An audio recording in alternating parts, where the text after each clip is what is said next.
कोई भी स्टफ़ पराठा बनाते वक्त 3-4 चीज़ों का ख़ास ध्यान रखें। सबसे पहले तो आपका आटा थोड़ा सॉफ्ट होना चाहिए, क्योंकि थोड़ा हार्ड होगा या हार्ड गूंदा होगा, स्मूथ नहीं होगा, तो उससे आपके पराठे टूट सकते हैं, स्टफ़िंग बाहर आ जाएगी।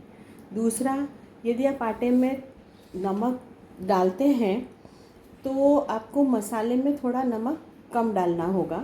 और यदि सिर्फ जो अपन डेली रोटी के लिए आटा गूंथते हैं उसमें जैसे चुटकी भर नमक डालते हैं वैसे ही डाल रहे हैं, तो स्टफ़िंग में नमक ठीक होना चाहिए। क्योंकि आटे की लोई में जब आप स्टफ़िंग भरते हैं तो वो आटे के साथ आके ना थोड़ा कम हो जाता है। ये बात अलग है कि आप ऊपर सॉल्टेड बटर लगा के सर्व कर रहे हैं तो अंदर नमक कम होगा तो चल जाएगा। पर बाई चांस ऐसा नहीं है, घर होममेड बटर लगा रहे हैं या तेल में पराठा सेक रहे हैं या घी में सेक रहे हैं, तो अंदर स्टफ़िंग में नमक ठीक रहे वैसा देखिए। और दूसरा, हमेशा स्टफ़िंग जो है, चाहे वो आलू की हो, पनीर की हो, सत्तू की हो, किसी की भी आप बनाएं, मूली गाजर, उसमें मसाला थोड़ा सा चटक साइड में रखें, जिसमें नमक, मिर्च, अदरक, हरी मिर्च, हरा धनिया थोड़ा चटक होना चाहिए। क्योंकि आटे में आने के बाद, बेलने के बाद वो आटे की वजह से थोड़ा दब जाता है, कम हो जाता है। और कोशिश कीजिए कि आप स्टफ़िंग ज़्यादा भरें और पराठे बहुत पतले ना बनाएं, थोड़े मोटे बनाएं, उससे टेस्ट बहुत अच्छा आएगा। वो उसका आपको हर चीज़ का मुंह में उसका टेस्ट आएगा, चाहे वो फूल गोभी हो या आलू हो, हरा धनिया हो, प्याज हो, अदरक हो, हरी मिर्च हो। आप स्टफ़िंग ज़्यादा भरेंगे और थोड़ा सा मोटा पराठा बनाएंगे तो आपको हर चीज़ का टेस्ट आएगा और लगेगा कि आप स्टफ़ पराठे खा रहे हैं। बहुत पतला बेलेंगे ना तो मसाला अंदर का फ्लैट हो जाएगा और नॉर्मल, अपना जो नॉर्मल पराठा खाते हैं ना उसी की तरह लगेगा, तो वो स्टफ़ पराठे वाला टेस्ट नहीं आएगा। तो ये ख़ास ध्यान रखें तो पराठे आपके बहुत अच्छे बनेंगे। दूसरा, जब आप उसमें स्टफ़िंग भरते हैं, लोई रोटी की तरह जब बेल के स्टफ़िंग भरते हैं, खूब अच्छे से बेलिए अच्छी रोटी, और उसमें स्टफ़िंग ज़्यादा भरिए और उसकी चुन्नट अच्छे से लीजिए ताकि कुछ भी स्टफ़िंग बाहर ना निकले।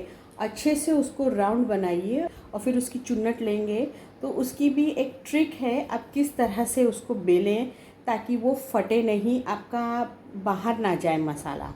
वो उस ट्रिक के हिसाब से आप करेंगे तो आपका पराठा कभी भी नहीं फटेगा। और आप 2 पार्ट की रोटी बना के फिर बनाते हैं फिर तो कोई दिक्कत ही नहीं है, कहीं से स्टफ़िंग बाहर निकलने का चांस नहीं है। यदि आप सिंगल रोटी बना के स्टफ़ करते हैं और उसको चुन्नट दे के राउंड बॉल बना के आप बेलते हैं तो थोड़ा मोटा बेलिए और उस पर्टिकुलर ट्रिक के साथ आप कीजिएगा जो मैं आपको भी बताने वाली हूँ, तो आपके पराठे कभी भी नहीं फटेंगे। पराठा बनाते वक्त एक चीज़ का और ध्यान रखें, आप पराठे को धीमी आंच पर बनाएं पहली बार। दूसरा, उसे दोनों तरफ पहले रोटी की तरह सेक लें। इमीडिएटली पराठा तवे पर डाल के ही आप घी तेल लगाएंगे तो आटा तेल घी पी लेता है, आपको ज़्यादा भी लगाना पड़ेगा, प्लस उसको क्रिस्पी होने में या करारा होने में बहुत टाइम लगता है। उससे बेस्ट है कि आप रोटी जैसा सेक लीजिए और फिर घी तेल लगाइए, तो उससे क्या होगा, करारा भी जल्दी होगा और घी तेल भी कम लगेगा और टेस्ट भी बहुत अच्छा आएगा, कलर भी बहुत अच्छा आएगा। आप ट्राई करना। आलू का पराठा बनाने के लिए आप बॉयल्ड आलू लीजिए, उसको कद्दूकस कीजिए। ग्रेट करने से क्या होगा ना, वो उसमें थोड़ा स्टिकीपन रहेगा और मसाला बंध के रहेगा, मतलब अलग अलग नहीं हो जाएगा, आपका पराठा भी नहीं फटेगा। हमेशा कद्दूकस करके लीजिए ताकि एकदम स्मूथ रहे। हाथ से फोड़ते हैं तो कई बार उसकी गुठलियाँ रह जाती है, मोटा आलू रह जाता है, फिर जब आप बेलते हैं तो वो पराठा फट जाता है। इसलिए हमेशा ग्रेटेड आलू ही लीजिए, उसमें बहुत बारीक कटी हुई प्याज लीजिए, हरी मिर्च, अदरक, हरी मिर्च और अदरक और हरा धनिया तो मस्ट है, उसके बिना आलू के पराठे में टेस्ट नहीं आता है।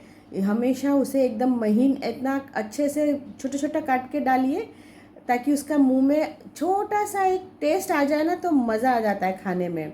और वो डाल के नमक एंड लाल मिर्च पाउडर।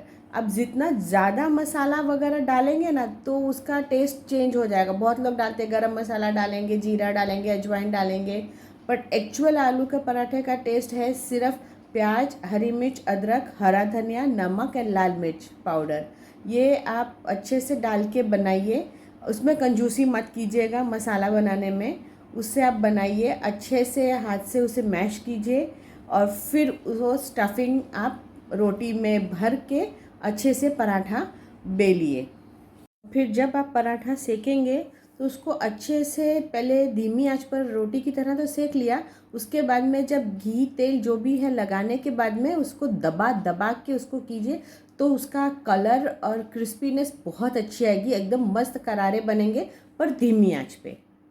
पर इतनी ज़ोर से पराठा मत दबाइएगा कि बेचारे को दबाएं और साइड में से फट के मसाला बाहर आ जाए।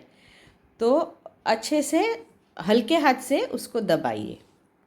मेरा आलू का मसाला रेडी हो गया है। अब इसे अच्छे से मिक्स कर लिया है। अब मैं लोई बना के उसको रोटी की तरह बेल लूँगी। अब उसमें अच्छे से खूब सारा स्टफिंग अंदर आलू का डाल रही हूँ। अब अच्छे से डाल के मेन है उसको अच्छे से सेंटर में रखिए और उसकी चुन्नट लीजिए, अच्छे से चुन्नट बनाइए और आटा थोड़ा ज़्यादा लीजिएगा ताकि रोटी बना के जो साइड का आटा है उससे आप चुन्नट बनाने में इजी हो, नहीं तो फट जाएगा। पतली रोटी बेलेंगे तो फट जाएगा, थोड़ी मोटी होनी चाहिए। और उसके बाद में ऊपर से टिप जो एक्स्ट्रा है बहुत मोटी लग रही हो उसको आप हटा दीजिए। राउंड अच्छे से राउंड और फिर सूखा आटा लगा के इसकी ट्रिक अब ये है कि सबसे पहले आप उसको ऐसे राउंड कीजिए चकले पर रख के और साइड से उसको दबा दीजिए ताकि जो एयर है वो सब निकल जाए, क्योंकि जैसे हम बेलते हैं ना तो एयर की वजह से वो रोटी फट जाती है, पराठा फट जाता है। तो अच्छे से उसको साइड से दबाइए एंड साथ साथ में तवा जैसे मेरा गर्म हो गया है तो उसको हमेशा थोड़ा सा सीज़न करके पोंछ लीजिए और फिर उस पर पराठा डालिएगा। अब देखिए साइड से करने के बाद आप पराठा बेलिए, देखिए कहीं नहीं फट रहा है और अच्छे से गोल बन रहा है। अब इसका जितना भी एक्स्ट्रा आटा है उसको पूरा निकाल दीजिए, नहीं तो जब आप पराठा सेकेंगे तो वो सूखा आटा जल जाता है, तो जब घी तेल लगाएंगे तो फिर मुंह में वो सूखा जला हुआ आटा आएगा।